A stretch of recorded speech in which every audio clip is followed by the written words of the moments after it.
Good morning. Welcome back. Hope you had a great weekend. What moves last week? I marked these are my thumbnails. S&P sectors, some ETFs, other countries, and you see a universal reversal day and a nasty kind of reversal day that occurred everywhere. Well, not everywhere the same, but pointing out the fact that these were big range expansion green bars in the middle of the week and they broke out. Like, look at industrials, broke out above the highs and then turned into topping tail bars. Industrials, tech, that one didn't take out the highs. And this has been a problem the whole year. It's been the worst performer. UK, France, Germany took out the highs, hedged Europe and so on, Eurostock, Japan. And this communicates, based on, unless this can turn into a ignored bar, which I don't think so. You never think so. That's why they're shock patterns, of course. But these kind of potent range expansions, failed breakouts, reversals, strongly suggest lower prices. And you see it everywhere. But pointing that out, some of these are at resistance, and they had moves off of the October low. So to get that kind of a potent reversal, it's a correction. It's either down or just choppy sideways price action for a while. And I wouldn't be surprised to see that going into the end of the year. With a couple of weeks left of trading and the holiday and all that. Maybe not much happens until the beginning of next year. And then, we'll see. Then, it all breaks loose. You wouldn't think these managers want to start dumping whatever they have at this point, but we have these reversal bars everywhere. Pointing that out, acknowledge what's happening here across the world, and it makes the beginning of next year look like lower prices and maybe new lows. All right, what's happening today?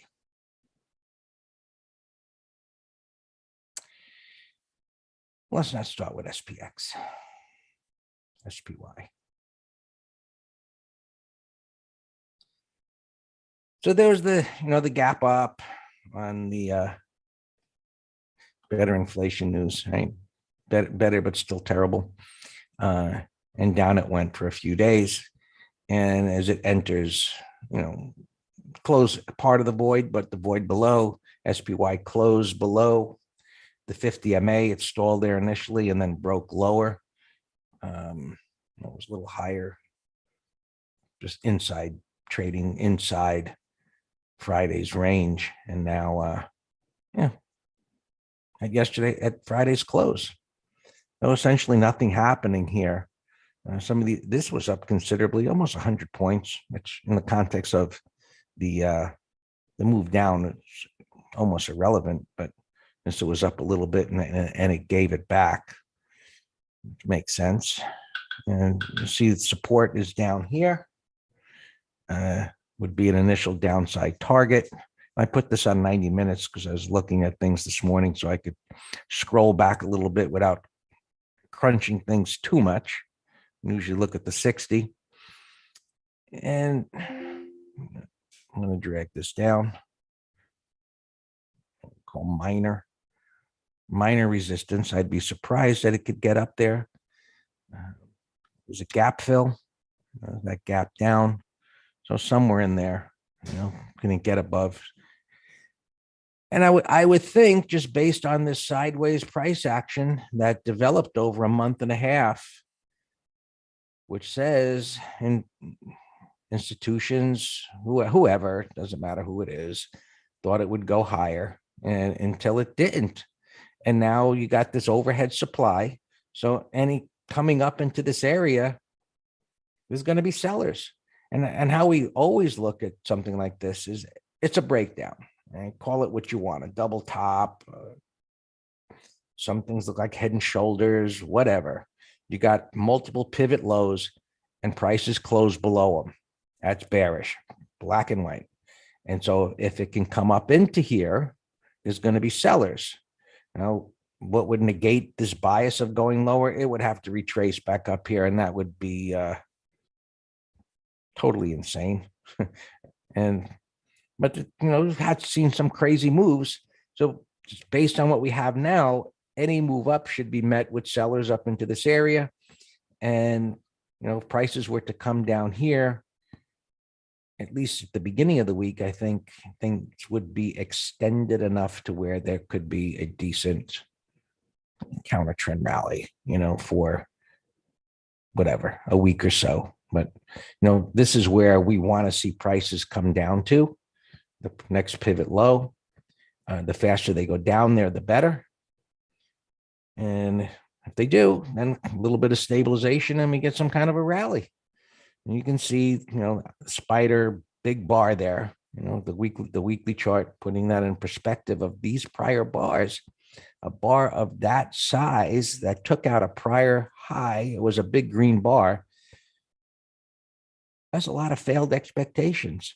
And with a pattern like this, while we're looking here for an initial stopping point, it really suggests that it'll break the lows down here. And where's it going to go from there? Well, I've talked about coming further down here for quite a while, and I was hopeful that it would get down here at this point, and then we got that little rally. It didn't happen. So I think that's a good probability that could be in the cards for the beginning of 2023, but, bar by bar. There's a monthly chart now that I'm on. We still got a couple of weeks to go. We'll see what that looks like at the end of the month. And of course, we'll start looking at yearly charts and putting that all in perspective in the advisory letter as we transition into the new year. All right. Back to the weekly. So unchanged here. I am really not too interested in SPX today. The average day-to-day ranges have been about 90 points. And let's just look at the futures for a second. Yes. And you can see it's just nothing going on here. And this green line is really not in alignment with anything. That was last week, looking for some downside move into this minor support. But you can see, the concept of a void. I can get this to move. The power move up, and there's nothing to stop it from going down. Now, okay, you see that, but we've got this pivot. So you've got recent support. If this isn't a downtrend, and in a downtrend, the assumption is that it'll break through that low. But as an intraday trader, you have to respect that as, things down several days in a row. Maybe it holds and we get that little counter trend move. So, based on the bigger picture, ultimately, I would say it's got to come down here. And so with that being said, from here down to here, well, that's 100 points, well, give or take a little bit below here. So you'd want to be down here on this area as we go back to SPX. You want to be down here. And earlier there was premium at 37.65. I don't believe there is anymore. It popped up a little bit. No, there is not. You got to go to like 85, 90. 37. Right. So at least you're below 3,800. And, if you want to do an SPX below 3,800 is reasonable because it's down multiple days in a row. But it's not within the average range. And I'm just using a 2-day average range, which is about 91, 92 points, which ideally you'd be on the other side of that, and which would put you down at around 37.60 from where this is. We're up above 39.40 and up there. And I don't think it's going to get to 39.40 today, but there's no premium up there. As I look, 39. Yeah, 39.40. It's like nothing. So not interested. It isn't a no-brainer. All right. I just, for the weekend letter, just pointing out that Head and Shoulders top that it formed. And if you remember earlier last week, this was part of the possible scenarios of forming. Never thought it would form like this. Just that it was at support and, would make the right shoulder and come down. And it was that huge gap up in that reversal that formed. So, and looking for lower prices down at this major support level. This is just marking off 3,800. Be aware, if it hits there, probably would bounce if it was to get down there today, even though there's essentially nothing to the left. At that point, you can see 3,800. There's nothing there. It's just, but it's a whole number, and there's a little bit of a higher open interest there, as it usually is, at a whole number. But this is where we want to see prices, and we just like this creates a void. What we want to see is go down here and create a void above, because that opens up the probability of a decent move up. So a little stabilization down there, a little bit of a climactic setup, and some kind of a tradable bounce.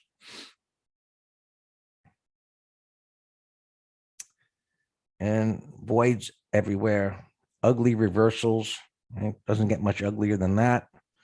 Taking out the highs and then back down again, closing below multiple pivot lows,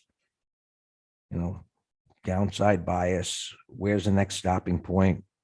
You can see it's the same, in most of these indices. The Dow, I've got this marked off here, these converging 50 and 200. Will we hear in the media talk about a golden cross? I don't think so. Maybe they will if they just go along with, hey, the 50 is now above the 200. But I think it's going to slice through that. It does line up. There is a pivot on a smaller time frame, the transition from red to green here. It's lined up with a little bit of support, but ultimately I can't imagine with a topping pattern like this, a failure, that's going to hold other than a momentary stall point before it gets down here. And then once here, there's just nothing to stop it, but we shall see as it starts to go down. As we get into these last 2 weeks, I'd be just totally surprised to see aggressive selling, but we'll see how that plays out. And we're going to see the same thing everywhere. What was weaker came down harder. And so the Russell already reached its support area. So maybe it begins to stabilize a little sooner than the others. You can see right on there, and why it formed that little retest pattern. And now it comes up to this initial resistance, simple look to the left. Where's supply? Where's demand? And until it can get out of there, it's going nowhere. This is rolling over a little bit. Another pivot, another pivot. What's going to move the markets today?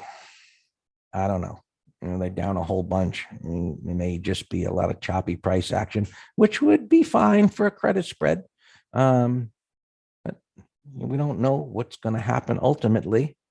But if it's just go nowhere kind of a day where the markets catch their breath, in a sense, of what happened last week, credit spreads would be fine, 0 DTE. As far as stocks go, unfortunate. I mean, I wish they would have that. That would be fantastic if they did. Maybe they'll do that next year. All right. Interest rates moving up. There's a little retest pattern down there. For the longer than a month, we said, as it started to turn down, coming down here is where it should stabilize, and it is. It's moving up a little bit, and relative to that little move up, the markets are holding here. I will be keeping an eye on this to see if it does continue to move up. You can see the supply there to the left, so odds are it isn't going to go very far before, and it didn't before it hit this resistance area. It's going to take a peek at the 5-year. It's moving up as well. Dollar, broke through the 200 and came right back up again. So a little breakdown failure into the support area. Selling breakdowns, even though it held there with major support directly to the left, doesn't make sense. Right? So we're always saying, just look to the left. Don't sell a breakdown that's into breaking down into an area of major support, because it's likely that it's going to be right back in your face. Simple but powerful concept.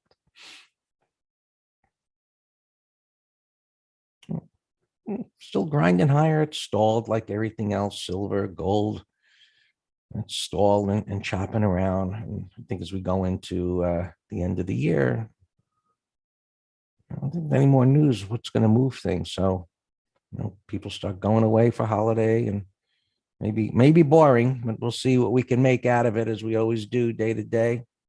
Oil trending down. And what is transports? Right, the ETF. There's your same head and shoulders top, break below. I mean, this pattern is prevalent everywhere to varying degrees, and it all suggests lower prices. And this idea, which was baffling to me the day it gapped up as it did on that CPI news, it was like, okay, it's better than expected, but this is still terrible. And as we look at, yield curves, all of them inverted, it's just a bad environment, and technical bounces is what occurred. It's a bear market. You can see this just on a bar chart, SPX, the topping pattern and the breakdown, simple patterns, and enters this void. It should go lower. Right? All right, dollar pushing up there, and pretty matter of fact, no matter where we look as to what's going on here and what should happen. And so our bias is lower prices. Ideally, things get down to where they need to relatively quickly, and we can get a decent tradable bounce for a few days. And there are stocks that, I was, mentioned in the video that, so you look for things showing relative strength. And while if the markets go down, this could come down to major support, but it's doing a lot better. You got the big nasty topping tail there, granted, but for a trade, whether it's even intraday or a day or two, this is doing better than a whole lot of other things that are severely broken down. So hope it's not too boring, going into the holiday. Looking forward to that, of course, and everybody, family and all that. But, the market's heading for some more trouble before it gets better. All yours, Dan.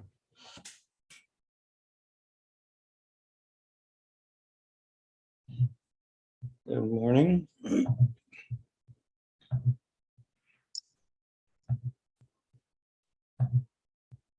All right, so we have amazingly light inventory. We have just 2 open positions. That's it.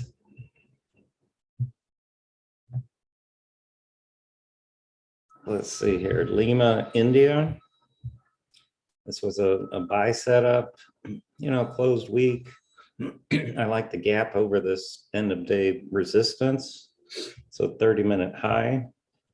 Maybe it could, be an ad or a day trade if the markets are rallying here.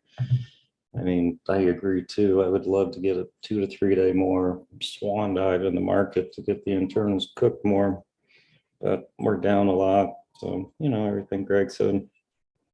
And then we have LMT call spread. We covered half Friday, and we're at break even back at. That is it. So let's just see what I got on my watch list here. YQ. Oh, Greg, Alex helped me get this looking pretty for you. Do you like it better? I do. Still kind of thin, but much better than it was. Yeah. All right. Yeah, we can play around with it later. So this YQ, and I got this earnings date included in here now. Yeah. That's good. Really good. Yeah. All right, so this was a big old wide range igniting. I missed this on Friday, and everyone knows I have little weekly and little month. Wow, that monthly is a massive retest bottoming pattern. Thing used to be $100. So ideally, when I see things like this, I like an inside couple of bars, just because the range of this, I don't even look at the dollars. Look at the range, and that's massive. So I would want some proof that it's going to hold in the upper part. This morning, I know it's only a $3 stock, but again, I was going to illustrate our concepts apply to anything. So this was a beautiful bottoming pattern, broke out. This is the biggest range on Friday on the biggest volume, and it was gapping up this morning. That is a classic, what we call gap and crap setup. But now it's exceeded the gap. So that's just more proof that it's a short-term top. It's just turning pre-market as opposed to after the market. GBT. Oh, I was watching this guy on CNBC, the CEO of this, and I actually compliment this guy because he's so opposite Scaramucci, who's just a evangelist. Doesn't matter what's going on, your account's blowing up. Oh, just close your eyes, keep buying more. This CEO said, well, yeah, I'm a believer in the asset class. And he told Joe Kernan, I think Joe asked him, do you think we're going up or down from here? He says, you know what, Joe? I don't know. But I'll just give it 1%. I'll give it 51% that I think we're going higher. Whereas Scaramucci is 100% higher. Just buy. So I appreciate when anybody is candid and not acting like an idiot salesman. EDU, this was on my long watch, daily, weekly, monthly.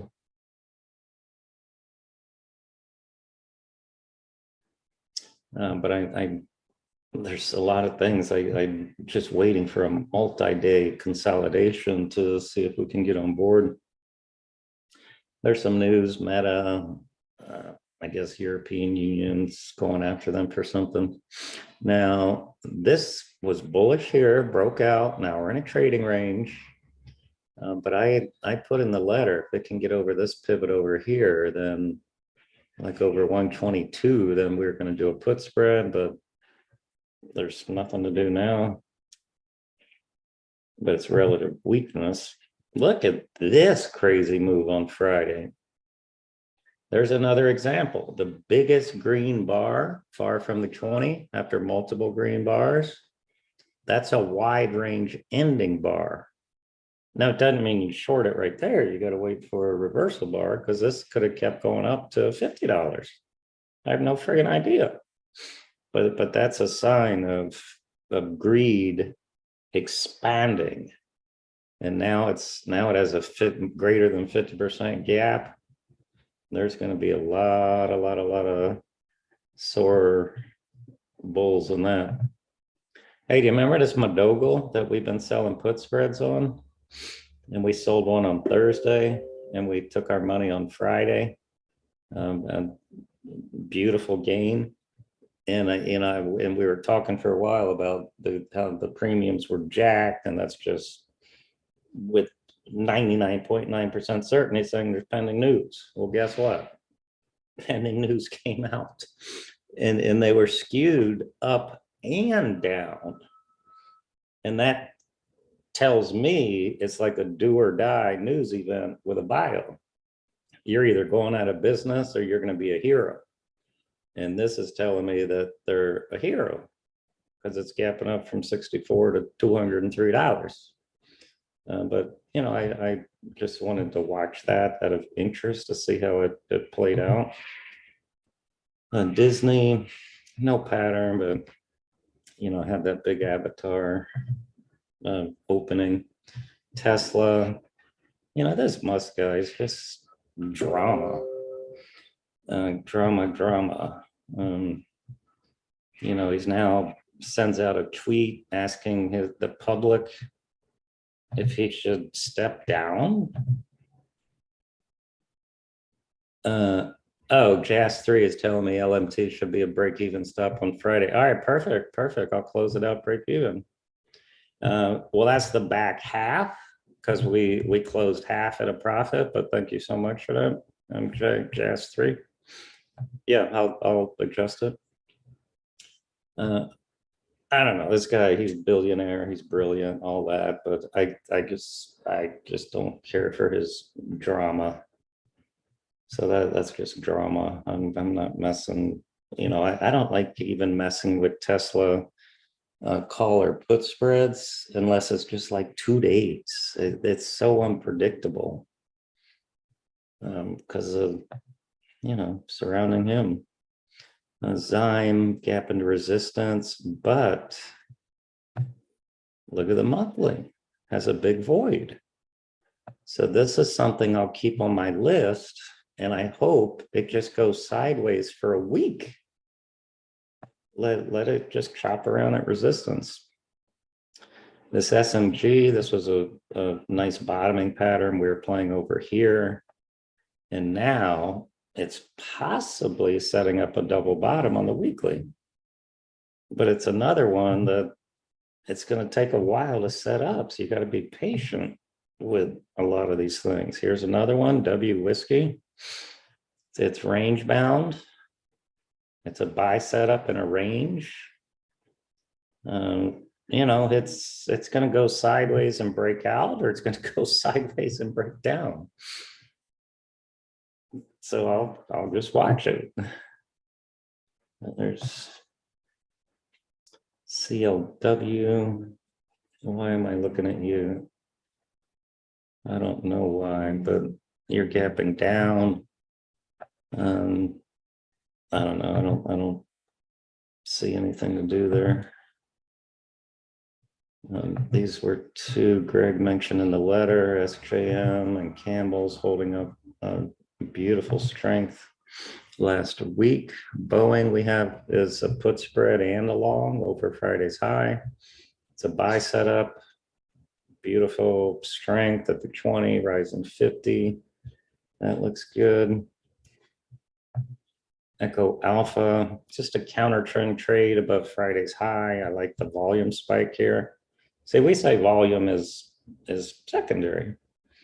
And it's just this pattern is more bullish with this volume because it's you had more sellers and you also had more buyers and it closed green. So in that example, the volume is a plus. FIS, there was Barron's talk to, or wait, I don't know. Wow, that bell sounded horrible on my new laptop. All right, FIS, it was in Barron's for some reason. That's why I have it here. MSGS was in Barron's. I think it was in the article about somebody's top 10, and that's relative strength. Look at the railroad track 20 and 50. So that's worth watching. Mr. Big alarm. This is a 180 reversal breakdown.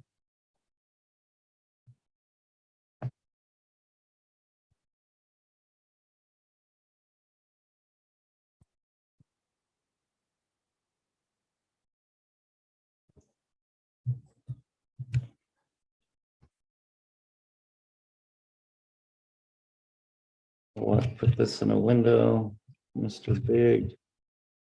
I don't, we got some long, some shorts, and I don't want to get caught on the wrong side. Or Lima, India here giving up the gap. That's not good. Michael Jackson.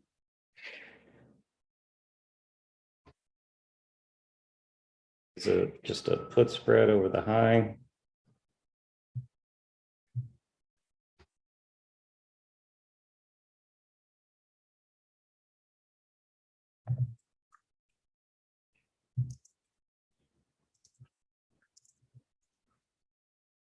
Don't have too many alarms going off at all.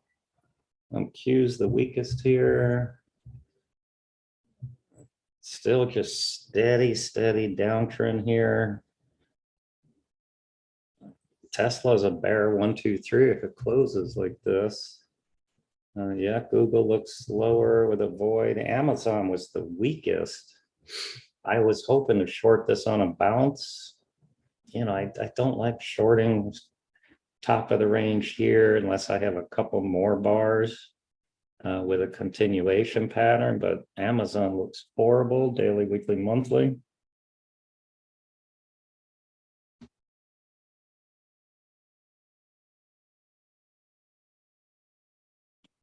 And was in 1, 2, 3. We were actually in this short in the gap. We got out at a small profit on a pullback.